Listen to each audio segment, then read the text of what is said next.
Cowboy Bebop. Synopsis. Spike Spiegel is a bounty hunter with a dark, violent past.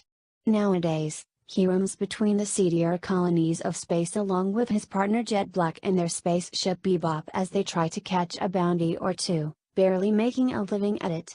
Some of their bounties, like the mysterious Faye Valentine and the intelligent Data Dog, Ein, end up as fellow partners.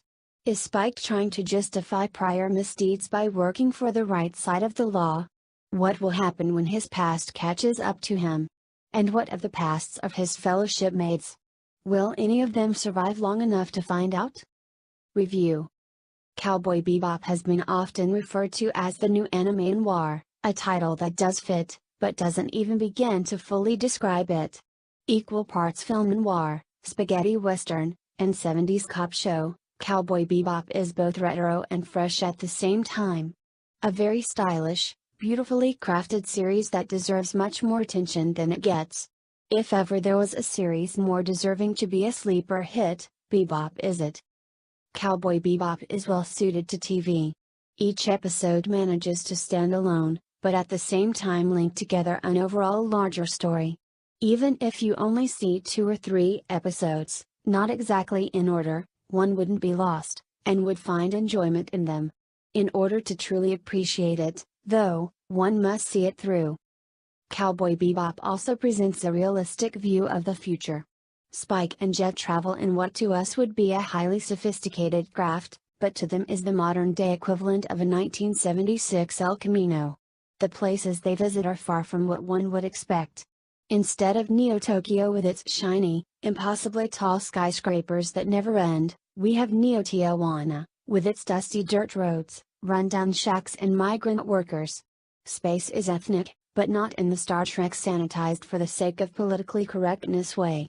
Each colony reflects a melting pot more akin to Los Angeles or New York City than any Blade Runner wannabe ever could. This striving for realism also is reflected in the character designs. Spike is lanky and handsome in his own way, but by no means is he a slender pretty boy. Faye is sexy and curvy, but she's no large-breasted bimbo. Jet is burly, not fat, and has traits that would make one think he is of Russian descent. Ein can easily be recognized as a Welsh corgi, and not just another undistinguishable mutt. The only one who looks remotely like a cartoony character is Ed, and even then no one would ever mistake her as anything but a scrawny preteen tomboy. And to see her name and appearance, you'd think she just got off the boat from the Philippines. The animation is beyond superb. Its quality excels over most current releases. Cowboy Bebop uses computer graphics, but does so in such a fluid, breathtaking manner. There are practically no scenes that feel artificial, like what's going on in the foreground is totally separate from the background. Many computer-generated anime can't seem to shake the look that the characters are just floating in front of the background stills. Everything in Cowboy Bebop seems to breathe with life and motion, even in otherwise stoic scenes, and it's a rarity and a marvel to behold. Another bonus Cowboy Bebop has going for it is the soundtrack. Yoko Kanno scores, literally, again with her work for this series. The opening theme alone is already one of the best intro pieces I have ever heard.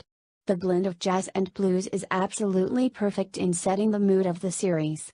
I ask you, has this woman ever done any bad music? Of course not. Then there's the storyline.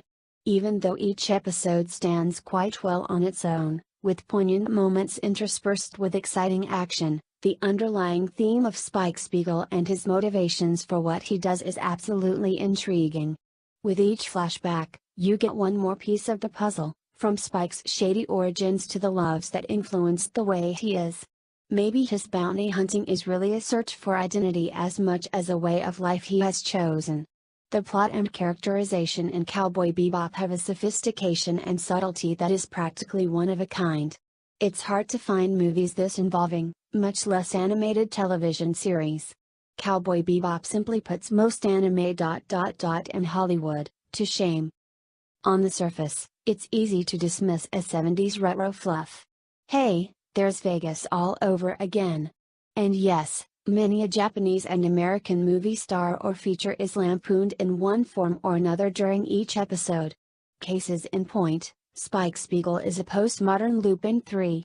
And in the first episode alone, Asimov, Sorensen and Katarina. Can we say desperado, kids? Heck, even Quentin Tarantino seems to have a cameo, but beneath that noir veneer is a very human drama that has just enough humor and clever dialogue to be realistic, yet highly entertaining. This is a must-have for any serious collector of Japanese animation.